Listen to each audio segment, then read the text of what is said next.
Hello students, आज हम बात करने जा रहे हैं 14th ग्रुप। 14th ग्रुप में हमारे पास कौन कौन से एलिमेंट प्रेजेंट है। सबसे पहले हम उनको देख रहे हैं, that is carbon, silicon, germanium, tin and last is lead. As carbon पहले नंबर के ऊपर प्रेजेंट है, so it is also called as carbon family. तो 14th ग्रुप का दूसरा नाम हमारे पास क्या होता है, कार्बन फैमिली। कार्बन आपको पता है बहुत ही इंपॉर्टेंट एलिमेंट है। सबसे पहले हम डिस्कस करते हैं कि ये एलिमेंट्स किस तरह से हमारी अर्थ क्रस्ट में या हमारे अराउंड प्रेजेंट होते हैं। तो first one is carbon. Abundance की बात करें तो इन are earth crust by mass इसका नंबर 17th है, means it is 17th most abundant element in the earth crust. Carbon बहुत बार आपने सुना है। In the elemental form it occur as coal, graphite, diamond. सभी आपने देखे हैं, सुने हैं, and these are very important. As well as ये कंबाइन भी करता है with whether hydrogen, oxygen, sulphur. तो बहुत से एलिमेंट के साथ ये कंबाइन करता है बिकॉज ऑफ हाई रिएक्टिविटी। और एज ए रिजल्ट ये बहुत सारे कंपाउंड फॉर्म करता है, like called as hydrocarbon, CO2 which is present in our air in the amount of 0.03%. Hydrocarbon is very important. It is main constituent of the living organism. तो बहुत से ऐसे compounds होते हैं ऑफ द कार्बन जो living beings के लिए बहुत इंपॉर्टेंट है। They are also use in the drug manufacturing, they are used in the plastic formation. So there is various uses of the carbon, so that carbon is supposed to be the most versatile element on the earth because of its various uses, because of its compound formations. Carbon occur in the 3 isotopic form, that is C12, C13 and C14, having same atomic number but different mass number. This one C14 जो होता है, this is radioactive in nature और इसका use radio dating में किया जाता है। इसका हाफ लाइफ पीरियड आपने याद रखना है, दैट इज 5770 ईयर्स होता है। यदि हम बात करते हैं इसके एलोट्रोपिक फॉर्म की, तो इसके डिफरेंट एलोट्रोप्स प्रेजेंट होते हैं। कार्बन की 2 एलोट्रोपिक फॉर्म कंसीडर की जाती है, one is known as crystalline and second is amorphous, जिसको हम फर्दर डिस्कस करेंगे। नेक्स्ट हमारा एलिमेंट है that is silicon and that occur as the second most abundant element by mass in our earth crust.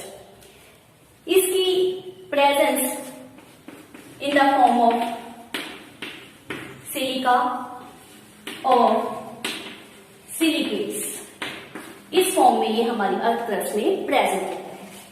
Silicon की use like the formation of ceramic, formation of glass, इनमें की जाती है।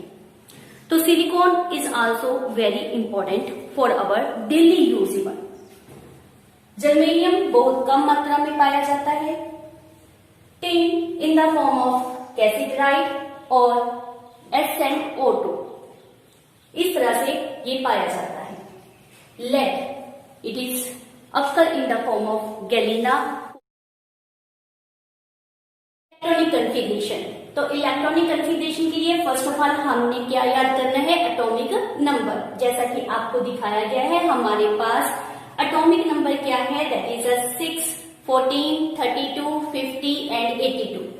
और इनमें डिफरेंस कितना है आपने इसके थ्रू याद करना, एटॉमिक नंबर इजी हो जाता है। फर्स्ट एलिमेंट का आपने याद कर लिया, दैट इज 6, वो नॉर्मली आपको पता है। इससे नेक्स्ट मेंबर के लिए हमने क्या किया, 8 को ऐड किया, फिर उसके बाद 18, next is 18 and in the last one to obtain the atomic number of lead 32 को हमने ऐड किया। तो इस तरह से एटॉमिक नंबर आपने याद करने हैं इनके। और इलेक्ट्रॉनिक कॉन्फ़िगरेशन के लिए ऑलवेज इन माइंड में रखना है कि 14th ग्रुप के लिए कॉन्फ़िगरेशन क्या होती है, ns2np2 मीन्स इसकी जो वैलेंस शेल होती है उसमें 4 इलेक्ट्रॉन प्रेजेंट होते हैं, 2 s में और 2 p ऑर्बिटल में इलेक्ट्रॉन्स प्रेजेंट होते हैं।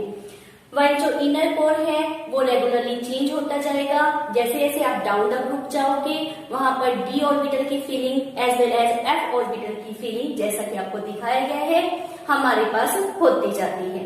तो इनर कोर रेगुलरली वेरी करता जाता है, while outer valence shell configuration always क्या रहती है, ns2np2। तो this is electronic configuration. Radius, तो कार्बन फैमिली में नॉर्मली कोवलेंट रेडियस फॉर्म होती है और कोवलेंट रेडियस का ये हमारे पास सीक्वेंस होता है। मींस कार्बन से सिलिकॉन में there is large increment in the radius, while in the germanium tin lead there is a small difference in the radius. Reason क्या है, in these heavier members there is a filling of d orbital and in the last one f orbital की filling हो जाती है, जिनका poor shielding effect होता है। Because of that यहाँ पर रेडियस में जो इंक्रीजमेंट आता है that is small, while here is no d and f orbital filling start, so यहाँ पर लार्ज इंक्रीजमेंट मिलता है। Next is ionisation enthalpy. जैसा कि हमने पहले भी पढ़ा है, आयनाइजेशन एंथैल्पी इन पीरियड जो होती है वो इंक्रीज होती है और ग्रुप में जाते हुए डिक्रीज होती है। So that in comparative to the 13th group और 14th ग्रुप में आयनाइजेशन एंथैल्पी आपको ज्यादा मिलेगी। While down the group ionization enthalpy decrease होती जाती है from carbon to silicon, germanium, tin. इस तरह से मूव करते हुए in group ionization enthalpy decrease होती है। But in the last one, जैसे कि आप देख रहे हो, I have put the sign greater than, तो लेड में आयनाइजेशन एंथैल्पी इंक्रीज हो जाती है। रीजन जैसे हमने पहले पढ़ा था कि यहाँ पर आपके पास d orbital and f orbital की फीलिंग होती है और इनका शील्डिंग इफेक्ट बेटा बहुत कम होता है, जिसके कारण वैलेंस इलेक्ट्रॉन की पकड़ टुवार्ड्स द न्यूक्लियस ज्यादा हो जाएगी और उनकी रिलीज करने के लिए एंथैल्पी या एनर्जी ज्यादा चाहिए होगी। So in the lead ionization enthalpy ज्यादा होगी, जबकि for the other element down the group ionization enthalpy decrease होती जाती। Electronegativity, as we are moving towards the p block, तो आपको पता है इलेक्ट्रोनेगेटिविटी इंक्रीज होती है। तो इन कंपेरेटिव टू 13th ग्रुप और 14th ग्रुप में इलेक्ट्रोनेगेटिविटी की वैल्यू ज्यादा होगी। While down the group means for these elements electronegativity की वैल्यू ऑलमोस्ट सेम होती है। Melting and boiling point, whether melting point है या बॉइलिंग पॉइंट है, that is always high for the 14th group element in comparative to that of 13th group element. Carbon हमारे पास non metal है, as well as silicon is also a non-metal, while germanium is a metalloid, means having both the character of metal and non-metal. tin and lead जैसा कि आपको represent किया गया है, they are soft metal and their melting point is low. They are soft metal. तो character आप देख रहे हो, हमारे पास फर्स्ट 2 मेंबर्स नॉन मेटल है, germanium, metalloid, and next member जो होते हैं वो क्या है, मेटल। तो we can say that metallic character down the group increase होता जाता है। Next is very important, that is oxidation states. तो हमारे पास जैसा अभी हमने किया था electronic configuration which shows outer या वैलेंस कॉन्फ़िगरेशन इज ns2np2। तो if it lost electrons of only p orbital, तो ऑक्सीडेशन स्टेट हमारे पास कितनी आती है, +2। और if it lost electrons of s and p both the orbitals, तो ऑक्सीडेशन स्टेट हमारे पास आएगी 4। तो यहाँ इन द 14th ग्रुप दोनों तरह की ही पॉसिबिलिटीज होती है। They are able to show +2 and +4 oxidation states. But कौन सी स्टेट ज्यादा स्टेबल होगी, +2 या +4? It depends upon a effect which is called as inert pair effect. Inert pair effect meaning क्या होता है? तो जैसे हमने पहले भी पढ़ा था, reluctance of s orbital electron to take part in the chemical bonding is called as inert pair effect. Meaning क्या है कि जो वैलेंस शेल में s इलेक्ट्रॉन्स प्रेजेंट हैं वो न्यूक्लियस की ज्यादा पकड़ में आ जाती हैं। Attraction force over the s electron increase हो जाता है because of presence of d and f orbital जिनका कोर शेयरिंग इफेक्ट होता है। तो ये अपने इलेक्ट्रॉन लॉस नहीं कर पाते और सिर्फ p के इलेक्ट्रॉन लॉस होते हैं, जिसके कारण इसमें ऑक्सीडेशन स्टेट कितनी मिलती है, +2। It means down the group जहां पर आपको d एंड f ऑर्बिटल की फीलिंग मिलेगी वहां पर आपको क्या मिलेगा, +2 oxidation state is more stable. तो इट मीन्स क्या है कि लेड में हमारे पास +2 ऑक्सीडेशन स्टेट ज्यादा स्टेबल मिलती है। क्या हमारे पास ट्रेंड है +2 और +4 के लिए, वो हम स्टडी कर रहे हैं। For the carbon and silicon हमारे पास ऑक्सीडेशन नंबर कौन सा ज्यादा स्टेबल है, +4। इन द जर्मेनियम दोनों ऑक्सीडेशन स्टेट पाई जाती है, +4 as well as +2, while the +2 जो होती है वो बहुत ही कम कंपाउंड्स में पाई जाती है। Tin also shows +4 as well as +2 oxidation state, लेकिन इसमें जो +2 ऑक्सीडेशन स्टेट है that act as a reducing agent। Lead जैसे मैंने अभी कहा, नॉर्मली आपके पास कौन सी स्टेट ज्यादा स्टेबल होती है, +2, और +4 ऑक्सीडेशन स्टेट में it occur as the oxidising agent. तो टिन में +2 एक्ट एज रेड्यूसिंग एजेंट और लेड में +4 act as oxidising agent. It is important one. Next हमारे पास बहुत ही इंपॉर्टेंट क्वेश्चन है कि जो कार्बन के हैलाइड्स होते हैं उनमें कोवैलेंसी अप टू 4 पाई जाती है। They are not able to extend their covalency. What's the reason? First of all ये हमने डिस्कस करना है, ये हमने माइंड में रखना है कि carbon form covalent bond. Reason क्या है कि कार्बन में हमने ऑक्सीडेशन स्टेट क्या मेंशन की है, +4। तो +4 ऑक्सीडेशन ऑब्टेन करने के लिए it required very high ionisation enthalpy. इतनी इसको प्रोबेबली नहीं मिल पाती, तो it undergoes sharing of electron. So there is occurrence of +4 oxidation state in the covalent bond. Means carbon में जब भी आपको +4 ऑक्सीडेशन स्टेट मिलती है तो वहां पर बॉन्डिंग कौन सी होती है, कोवैलेंट। सेकेंडली कार्बन में हमारे पास कॉन्फ़िगरेशन क्या है, that is 2 and 4 means only s and p में इलेक्ट्रॉन पाए जाते हैं, यहां पर d ऑर्बिटल एब्सेंट है। तो so that it is not able to extend its covalency, तो इसमें मैक्सिमम कोवैलेंसी आपको कितनी मिलती है, 4। सो दैट CCl4 तो पाया जाता है। यदि हम कहें कि CCl6 2 नेगेटिव लेड, इस तरह का कोई कंपाउंड पॉसिबल है, तो आंसर क्या आएगा, नो। वाई? बिकॉज यहाँ पर d ऑर्बिटल प्रेजेंट नहीं है। अगर d ऑर्बिटल प्रेजेंट नहीं है तो it is not able to extend its covalency, और इसमें सिर्फ आपको sp3 हाइब्रिडेशन ही मिलेगी। sp3 हाइब्रिडेशन ही इसमें मिलती है, मीन्स कोवैलेंसी 4 ही मिलती है। वाइल सिलिकॉन, जर्मेनियम या एनी अदर हमारे पास जो मेंबर्स हैं, they are able to extend its covalency because of presence of d orbital. तो उसमें कोवैलेंसी हमारे पास 6 भी मिल सकती है, like silicon F6 2 negative, this compound is possible. और इसमें हमारे पास हाइब्रिडेशन क्या होती है, sp3d2। रीजन? बिकॉज इसके d ऑर्बिटल वेकेंट प्रेजेंट है, that is able to accept the electron from the F negative, जिसके कारण ये अपनी कोवैलेंसी को इंक्रीज करेगी। लेकिन कार्बन में ये अपनी कोवैलेंसी को इंक्रीज नहीं कर सकता। CCl4 act as the electron precise member, means इसमें जब ये बॉन्डिंग कर लेता है तो हमारे पास 8 electron around the carbon present है। So it neither act acceptor or the donor of electrons. So this is very important question कि why this is not occur while this is normally present. Reactivity towards oxygen.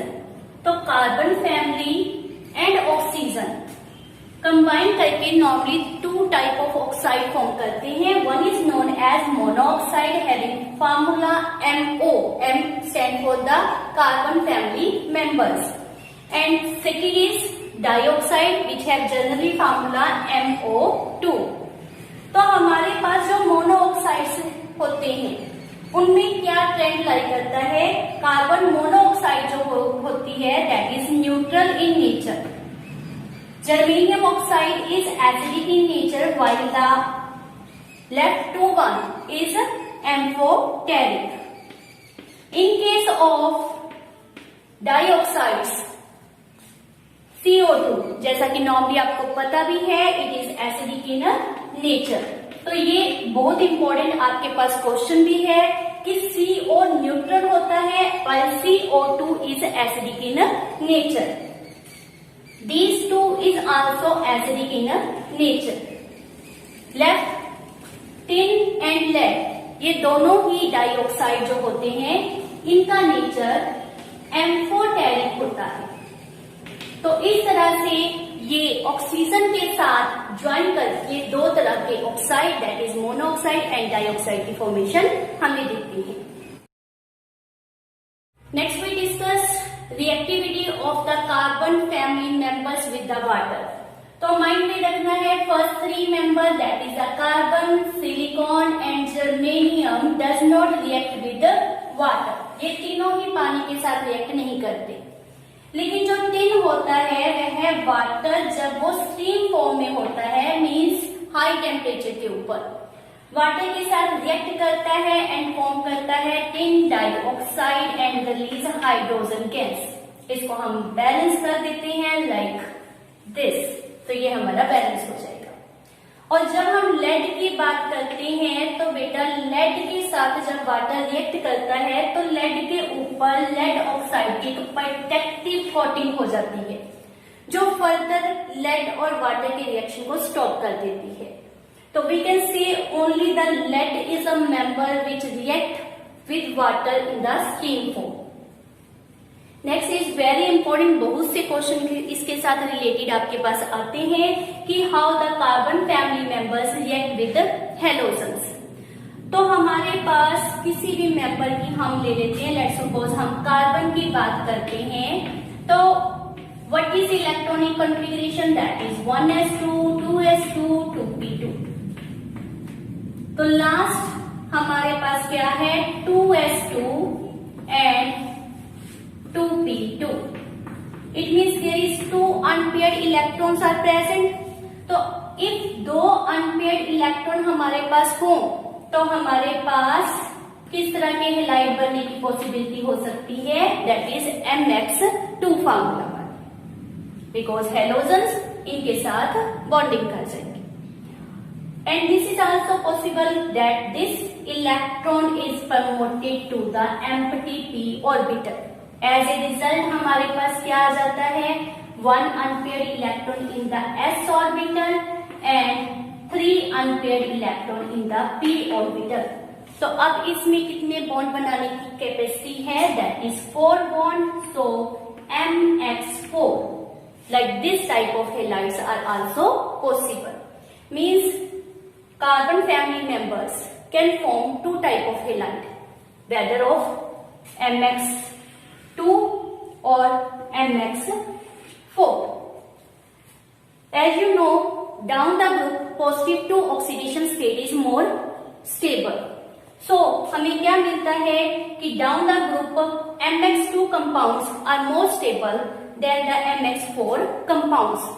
इसी के basis के ऊपर आपके पास question put किया जाता है that in case of germanium and lead आपको मेंशन करते हैं कि germanium Cl4 is more stable than germanium Cl2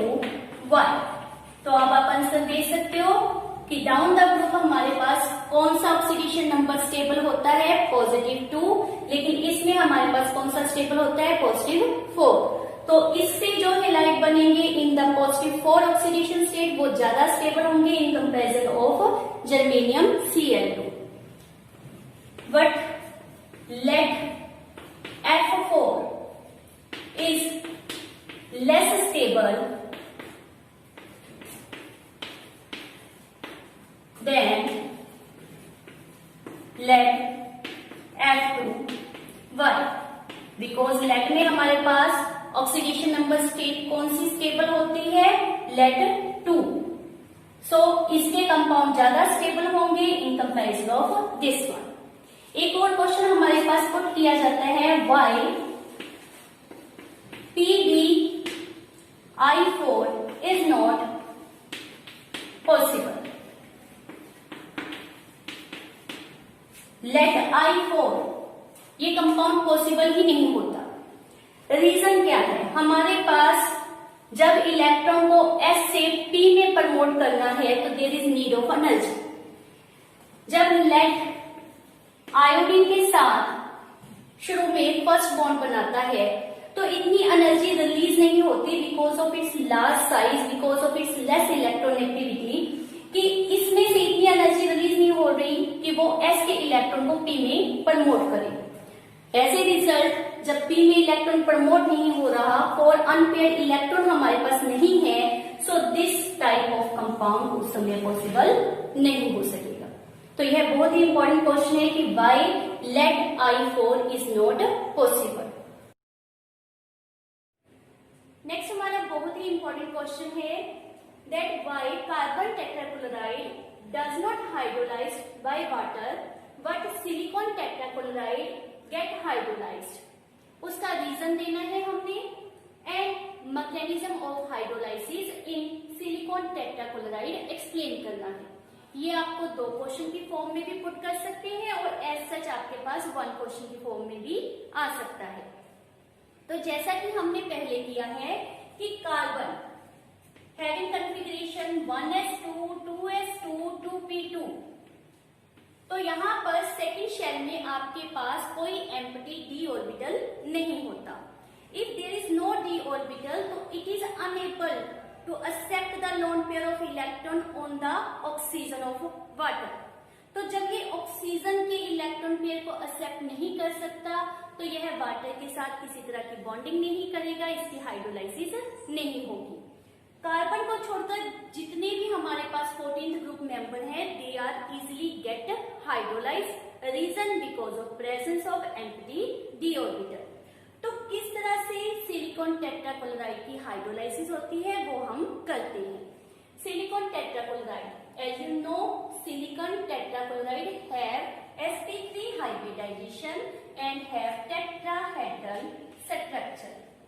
तो ये हमारे पास सिलिकॉन टेट्राक्लोराइड का स्ट्रक्चर है।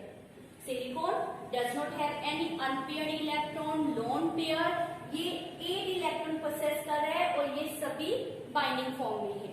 बट इसमें हमारे पास कॉन्फ़िगरेशन के accordingly d orbital empty present होता है, as its configuration is neon 10 3s2 3p2 and 3d, इसमें क्या है, एम्प्टी। तो ये क्या करता है, वाटर के ऑक्सीजन से 1 लोन पेयर एक्सेप्ट कर लेता है इन द d ऑर्बिटल, जिसके कारण this one HCl get easily release out, ये बाहर रिलीज हो जाएगा और OH इस सिलिकॉन के साथ लाइक दिस अटैच हो जाता है। सिमिलरली हमारे पास जो रिमेनिंग 3 वाटर मॉलिक्यूल होते हैं वो भी इसी तरह से सिलिकॉन के साथ अटैच होंगे और हमारे पास 3 HCl रिमूव हो जाएंगे। तो ये हमारे पास हाइड्रोलाइसिस ऑफ सिलिकॉन टेट्राक्लोराइड का मैकेनिज्म होता है and this is very very important question. Catenation. Catenation is a property by which like atoms can join with one another.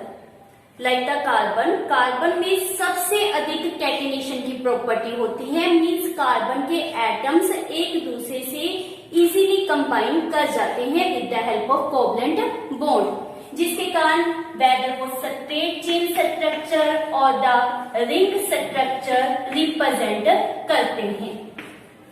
इसी कारण a large number of compounds of carbon possible है। But down the group from carbon to silicon, germanium, tin, lead, जैसे जैसे हम जाते हैं catenation की property decrease होती जाती है। रीजन क्या है? Down the group size increase होगा, एंड इफ साइज इंक्रीज हो गया तो उनके बीच में जो बॉन्ड स्ट्रेंथ है वह वीक हो जाएगी, जिसके कारण वो लार्ज चेन की फॉर्मेशन नहीं दे सकेगी। So the catenation property is maximum occur in the carbon. Next point आपने माइंड में रखना है कि carbon can also form strong p-pi bond with itself as well as with the small size and high electronegative element like that of oxygen, nitrogen। तो इनके साथ ये easily p-pi bond means pi bond की formation देता है। इन्हीं reasons के कारण इट हैज एलोट्रोपिक फॉर्म्स। तो एलोट्रोपिक फॉर्म्स इसकी कौन कौन सी है वो हम डिस्कस कर रहे हैं। तो एलोट्रोपिक फॉर्म में जैसे हमने पहले पढ़ा था, कार्बन की दो एलोट्रोपिक फॉर्म है, crystalline and amorphous. Crystalline form further हमारे पास तीन तरह के एलोट्रोप देती है, diamond, graphite and fluorine. Diamond and graphite के बारे में आपने अपनी छोटी क्लासेस में भी पढ़ा था। थोड़ा सा हम यहाँ पर डिस्कस कर रहे हैं कि जो डायमंड है उसमें sp3 हाइब्रिडाइजेशन होती है, टेट्राहेड्रल स्ट्रक्चर ऑफ कार्बन होता है, कार्बन के 4 इलेक्ट्रॉन बॉन्डिंग में यूज होते हैं, बहुत ही हार्ड स्ट्रक्चर होता है। वाइल ग्रेफाइट इसमें हेक्सागोनल रिंग्स ऑफ कार्बन होती हैं, sp2 हाइब्रिडाइजेशन लाइक करती है, एंड यहाँ पर 1 इलेक्ट्रॉन फ्री टू मूव होता है, जिसके कारण it is good conductor of electricity. Fullerene is very important. It is also called buckminster fullerene and the soccer ball because of its structure. Spherical इसका structure होता है। Graphite को laser beam से जब वेपोराइज करते हैं तो हमारे पास C60 मॉलिक्यूल का spherical structure which is called fluorine. इसमें दो तरह की रिंग होती हैं, 12 is 5 member rings and 20 is a 6 member ring। Speciality ये है कि 6 member ring तो 6 member as well as 5 member ring से ज्वाइन कर सकती है, लेकिन जो 5 member ring है that can only join with the 5 member ring। तो यह फ्लोरीन का स्ट्रक्चर होता है और इसमें हाइब्रिडाइजेशन sp2 ही लाइक करती है। Next is Coke, charcoal, carbon black. These are amorphous forms of carbon। इनमें से जो कोक एंड चारकोल है that is obtained by burning of the wood or coal at the high temperature in the absence of air, while that of the carbon black which is also known as lamp black, इसको obtain करने के लिए हमने hydrocarbon की burning करनी है in the limited supply of air. One thing more, charcoal is further of 4 type, that is known as wood charcoal, sugar charcoal, bone charcoal and blood charcoal। और आपसे नॉर्मली पूछा जाता है which one is the purest form of the charcoal, तो answer is sugar charcoal। sugar charcoal purest form of charcoal होती है। Carbon monoxide. Carbon monoxide आपको पता है किस तरह से फॉर्म होती है, जब कार्बन को in the limited supply of air burn किया जाता है। कमर्शियल लेवल के ऊपर कार्बन मोनोऑक्साइड 2 फॉर्म में नॉर्मली पाई जाती है, that is known as a water gas and called synthesis gas. Another gas is producer gas.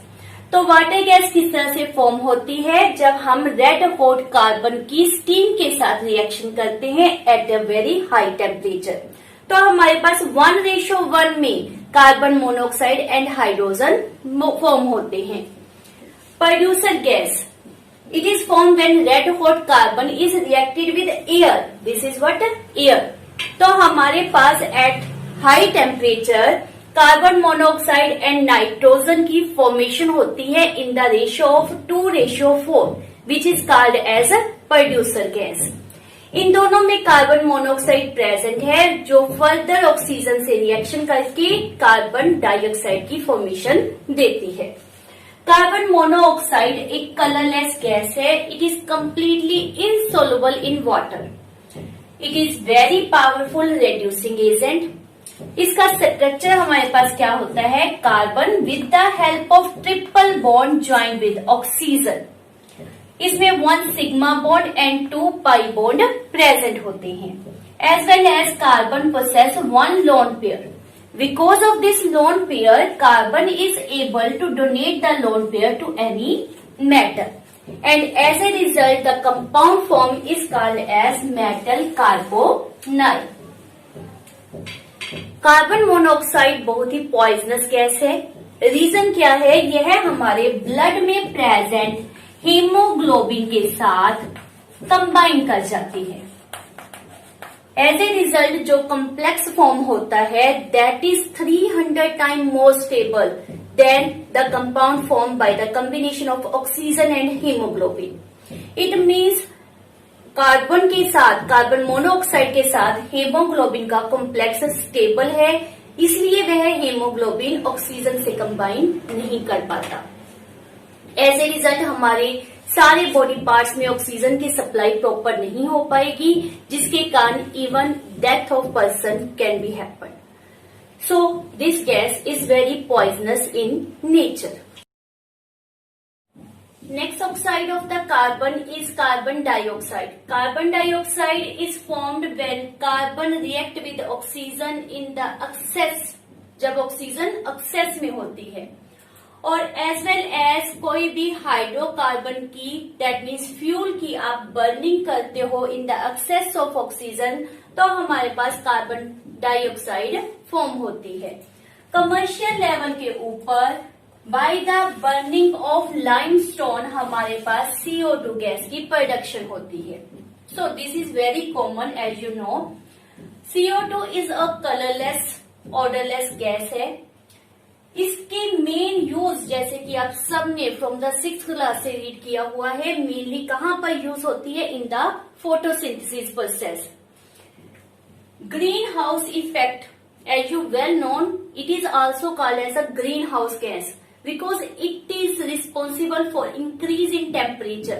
ये जो रेडिएशन अर्थ से सब्ट्रैक्ट करके वापिस एटमॉस्फेयर में जा रही होती हैं, उनको कैप्चर कर लेती हैं बाय द CO2 गैस। इन रेडिएशन की capturing is called as green house effect. तो यह अर्थ की टेम्परेचर इंक्रीज करना which is also said as a global warming, उसके लिए रिस्पॉन्सिबल होती है। In the solid form CO2 हमें ड्राई आइस के रूप में मिलती है। ड्राई आइस बहुत ही इंपॉर्टेंट है as a refrigerant for the frozen food, for the ice cream इसको यूज किया जाता है। Gaseous CO2 is also very important because ये आपको पता है नॉन सपोर्टर ऑफ कंबशन होती है, इसलिए एज ए फायर एक्सटिंग्विशर इसको यूज किया जाता है। इन द सॉफ्ट ड्रिंक भी CO2 को यूज करते हैं। CO2 के अगर स्ट्रक्चर की हम बात करते हैं तो it has C double bond O, C double bond O। तो this is the structure of CO2। Acidic in nature, no lone pair is present here, 1 sigma bond here, 1 sigma bond here, so it undergo sp hybridisation. Means CO2 में 2 sigma bond and 2 pi bonds are present. sp hybridisation like करती है। This is all about CO2। Silica gel, जैसे कि हमने surface chemistry में भी पढ़ा था, तो उसी सिलिका की हम बात कर रहे हैं। One of the oxide of silicon is silicon dioxide which is simply said as silica. 95% of earth crust made up of silica. Silica की क्रिस्टलाइन फॉर्म आज क्वार्टर्स, क्रिस्टोवेलाइट एंड ट्राइडेमाइट। ये तीनों क्रिस्टलाइन फॉर्म एक दूसरे में under the suitable conditions of temperature interconvertible होती हैं। This is the 3 dimensional structure of the silica, जिसमें आप देख रहे हैं there is alternate silicon oxygen is present. Silicon oxygen इस तरह से अल्टरनेट मैनर में हमारे पास सिलिका में यह प्रेजेंट होती हैं। Each silicon is in the tetrahedral manner oxygen से बॉन्डेड होता है, bonded with 4 oxygen. As a result हमारे पास 1 2 3 4 5 6 7 8 मेंबर की रिंग फॉर्मेशन होती है in the 3 dimensional structure of silica. There is alternate silicon oxygen bond is present and which is very strong bond. Silica oxygen bond बहुत strong होता है, इसको breakup करने के लिए अ very high bond enthalpy required होती है। नॉर्मली इतनी बॉन्ड एंथैल्पी इसको नहीं मिल पाती, इसी कारण इसके ऊपर ना तो कोई हेलाइड का, ना डाइहाइड्रोजन, ना एसिड, ना मेटल किसी का अटैक नहीं होता। While HF hydrogen fluoride and sodium hydroxide silica से रिएक्ट कर सकते हैं। सिलिकॉन्स, जैसे कि इसके नाम से ही हमें इसकी रिजेम्बलेंस विद द कीटोन पता चलती है। कीटोन जिसके बारे में आपने ऑर्गेनिक केमिस्ट्री में भी पढ़ा था, whose formula is R2CO and simply represented like RC double bond OR। तो कीटोन से इनकी सिमिलैरिटी के कारण ही इनको नाम क्या देते हैं हम, सिलिकॉन्स का। होते क्या है silicones? These are the organosilicates. Organo means इसमें वेदर अल्काइल ग्रुप या अराइल ग्रुप प्रेजेंट होगा। So these are the organosilicate compound having repeating R2SiO। देख रहे हो, बिल्कुल similar to the ketone. R2SiO unit present होता है और ये एक दूसरे के साथ with the help of SiO-Si bond attach होते हैं। इनकी प्रेपरेशन कैसे करते हैं? Let's suppose we have taken R2SiCl2 means die alkyl dichlorosilane, और whether you can take diaryl dichlorosilane. तो हमने क्या करना है? फर्स्ट ऑफ ऑल इसकी हाइड्रोलाइसिस करनी है, जिसके कारण these chlorine will react with hydrogen of water and as a result HCl get removed. तो 2HCl यहां से रिमूव हो जाएंगे और हमारे पास फॉर्म क्या होगा? OH Si R R OH। Now this further undergo polymerization. Let's suppose I have taken 3 molecule of this silicon. You can take a number of, because we are doing polymerization. As a result, water molecule will be released. तो जब water molecule release होता है तो हमारे पास क्या आ जाएगा? This H is removed. Similarly, this H is removed. तो हमारे पास bond O Si R R O ये आपके पास बार बार रिपीट होगा। क्लियर? और ये फर्दर हमारे पास क्या आ गया? Si R R O so on। ये प्रोसीजर इसी तरह से चलता जाएगा और हमारे पास सिलिकॉन ऑक्सीजन सिलिकॉन का बॉन्ड बार बार रिपीट होगा। जब हमने इसकी टर्मिनेशन करनी है तो हमने R3SiCl या यू कैन से R3SiOH के साथ इसका रिएक्शन देना है। एज ए रिजल्ट ये टर्मिनेट कर जाएगा। Silicones are very important compound. इसके ऊपर ऑक्सीडेशन नहीं होती, these are resistant to oxidation. इसमें अल्काइल ग्रुप प्रेजेंट है या you can say aryl group present है which are non-polar, so these have water repelling nature। इसी कारण इनकी यूज वाटर प्रूफिंग फैब्रिक के लिए की जाती है। As well as in the surgical and cosmetic plants में भी इसको यूज करते हैं। एज ए सीलेंट ग्रीजिंग भी इसको यूज किया जाता है। It has very important use in the electrical insulators. So this is all about silicones and these are very important in nature. A large number of silicates occur in our nature. It occur in the form of feldspar, zeolite, mica, asbestos. तो ये different form है silicates की. Silicate में जो basic unit होता है that is SiO4 4 negative, which is tetrahedral in nature, in which center silicon is attached with 4 oxygen in the tetrahedral manner. And this unit may be present as a discrete unit or its oxygen may be further shared up with such type of units, whether 1 oxygen, 2, 3 or all the 4 oxygen are shared with the other SiO4 unit. As a result, we get different types of structure, whether it is a chain, double chain, ring, 3-dimensional. So these are the different structure will be formed. During that, we have changed this structure in the trigonal shape, in which central silicon is represented by single dot.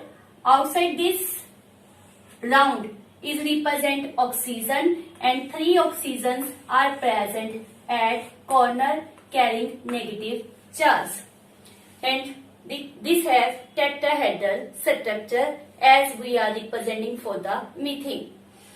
So these are the various forms of silicate.